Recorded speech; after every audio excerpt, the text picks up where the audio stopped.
Hey guys, Gaza TV here with another Path of Exile video guide. In this one, we're finally going to talk about the spectres. There's a few things we have to mention before we get into this more in depth. At the current time of recording, we are still waiting for Flickershade spectres as well as Syndicate Operatives to be fixed in an upcoming patch. Once they're fixed, I will be comparing them with the results and verdicts I have with the current testing, which is basically comparing 3 different optimal spectre setups, well, 2 different setups with 3 different spectres, which I'll be going through. In front of you here is the PUB that I have for low budget. This is an extremely low budget build. In the items, I am only using a Victorious Charity. There's a +1 weapon. There is a +1 Spectre chest piece, which you can have a Tabula before. This is how I killed Awakener 8 series myself with in a service run. You can have Bones of War, which you can change for whatever if you want to, or if you can get yourself an Elder Pair. Triad Grip with 4 green is the most optimal way to do it. Just a normal amulet with a Ravenous Sword anointed, no rings, no belt equipped, no helmet, nothing. There's almost no gear. Unending Hunger is only for clear speed, so you can just skip that till you can afford it later or further down the road. So this is terrible gearing, and with 5,100 HP with half of our gear not even equipped. And the way we do with the tree is basically use SRS to level with till you get to the point where you can start Spectres, which should be around level 60-65, and that's when Spectres really starts to shine again. So we basically spec out and get some HP. We get Lord of the Dead. We pick up the Cruel Preparation, get more HP. We can put the Unending Hunger in here or up here once you can afford it. Get some more Assistances. I actually took this rather early on. I'm not a big fan of these nodes, but they help with the early stage leveling when it comes to Persistences. We get the HP. We make sure we get Grave Pact, more HP and more HP. And we also have the route once we start getting Spectres that we want to get for a Death Attunement as soon as you can. I actually did the decision of speccing into Ravenous Horde before I was able to afford getting the oils for it. Next stage is just more HP, get the Ravenous Horde as well as Redemption. I would recommend always comparing your efficiency by checking your minions. So if you do take a look at these minions, for example, and check the minion stats, you can see that their accuracy is 99%. If they don't have 100% accuracy, make sure that you spec into Spiritual Aid.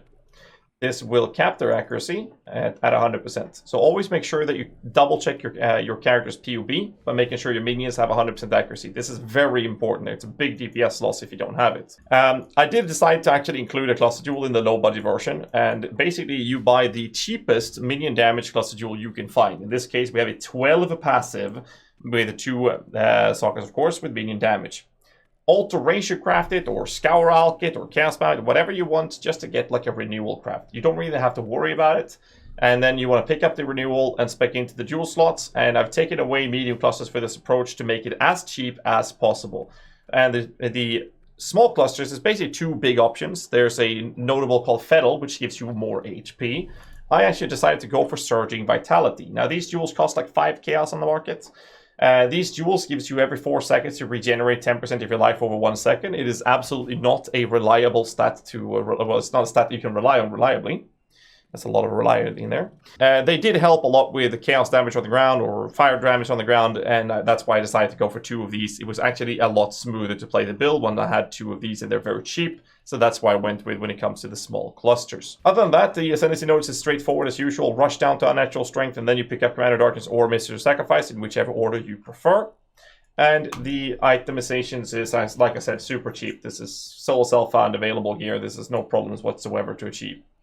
Don't forget to pick up Necromantic Aegis when you start using Victorious Charity. More importantly, we're going to talk about the links. I'm going to take the Spectres last because there was going to be a little bit of a couple of different approaches to it. And I know my editor Kikis will be editing in some gameplay footage showing the point of views and the verdicts I have when it comes to the efficiency of clearing versus single target comparison between the 2 different setups. Normally in the weapon you want a trigger setup, which in this case I put Desecrate and Flesh Offering, and then a Frost Bomb. Now normally I would spec into Avatar of Fire because it's avoiding me from having that little window where the enemies have increased cold resistance and then overriding it with the Stormbrand to get the lightning EE so that they have negative cold resistance again because we're using a Frost Bomb in this setup. Now it's a matter of personal preference, that works for the crabs, but when you do the RSAA setup, which I'll go more in depth with in a bit, we can't use Avatar Fire, so I'm just going to leave it out there. And in the next setup is a 3-link Curse on Hit. We basically do a setup with Stormbrand, Hex Touch, Frostbite. Make sure the Stormbrand is level 1 because we're going to be very tight on the mana with this build. Hex Touch and Frostbite to get that extra cold damage out there. It's very, very effective, especially as we are using 4 green Triad Grips. And the next setup would be what we use in our Triad Grip. Precision level 1. careful with the mana. This is only to help the accuracy of your minions, because they give them a little bit of flat accuracy, which is very, very effective, and a little bit of extra critical strike chance. Other than that, I usually just smack in a face run, and at whatever level my dexterity allows me to, same thing with dash and second wind. Do make sure that dash and second wind are linked to one another. If you can link it with a face run, go for it as well. Utility setup, Enemy Guardian, which is not calculated into the POB at the moment. We have Feeding Frenzy, which should be linked with the Carrying Golem, and the Meat Shield should be linked with the Enemy Guardian. Now you can actually just use a couple of extra fusings on whichever sets you want to use it on to have a tooling item to avoid having them linked together. Aura setup, make sure Bone Chill and Skitterbots are linked together, and make sure that Generosity and Hatred is linked together, and this is how we scale most of our damage. By scaling Cold, Fist is extra cold, Bone Chill to scale up the increased cold damage taken by enemies through the Skitterbots' Bone Chill effect. I smacked in an onset ring for this to make room for Convocation. If you can skip one of the other support gems wherever you feel like it, you can do that. But I decided to keep a Convocation ring through an unset ring. I usually just smack an offset of Portal, so for some reason that's there. For some reason I delete that to avoid confusion. Now, to the actual topic. Which Spectre is the best? Again, I'm going to stress that I will be testing the efficiency of the new Spectres once we get to the point of testing the new Spectres available to us when the patch comes in for Flickershades and Syndicate Operatives, and I'll make an update of that, so keep your eyes open on the channel for that video. First off, I will say that I believe that the crabs are the best ones. These are the Primal Crushclaws Spectres available from Harvest Encounters. You can whisper me in-game, come into my Discord server, ask for people in there. You can join the global channel 6666 to get them there as well. These crabs are, without a doubt, the best Spectres I've played with during the current state of the game. However, there are a few other variations. Their clear speed is kind of limited, whereas their single target is godlike. So before we go into what I consider the best, I want to show you the variation. So in the gameplay footage here in the background that Kikis will be editing in for us, we are using 3 Artless Assassins, which are heist monsters, and 2 Redemption Sentries from the Redeemer Influence modifier or modified maps. To get them, this gives you a good balance between single target and clearing DPS efficiency.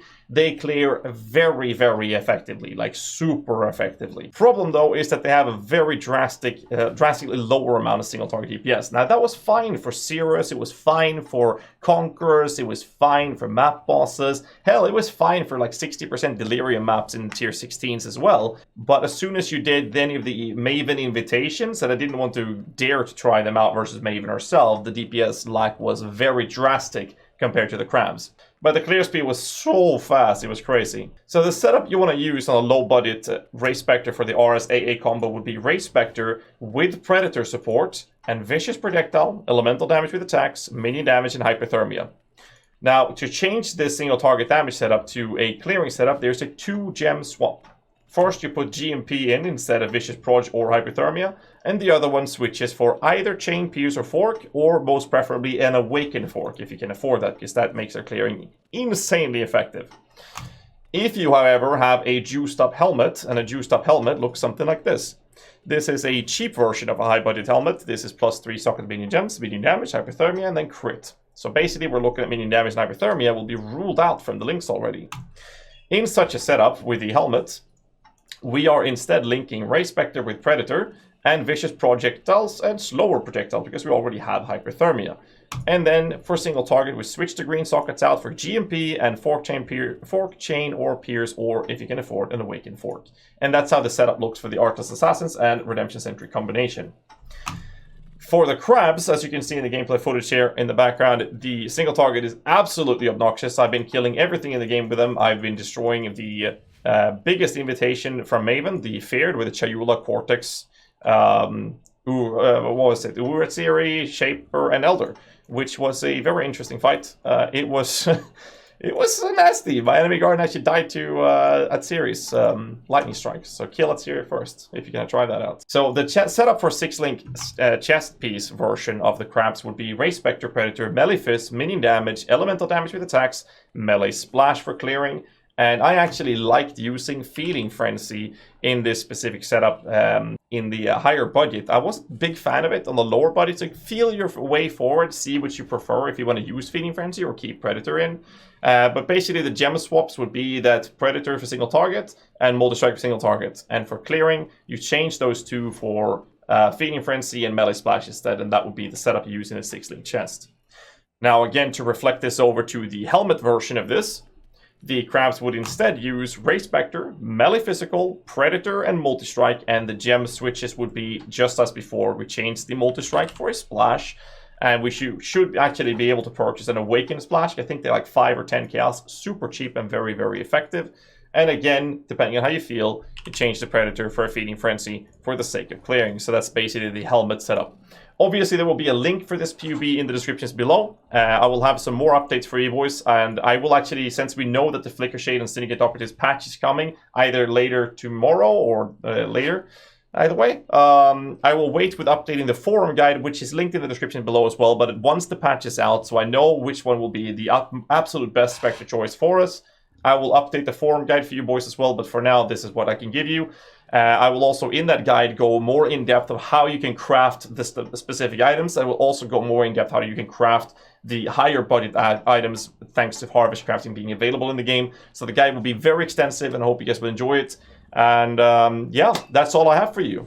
Make sure you hit that like button and subscribe for more content, or Spectres will be dead next league. Until next time, stay safe and keep rocking.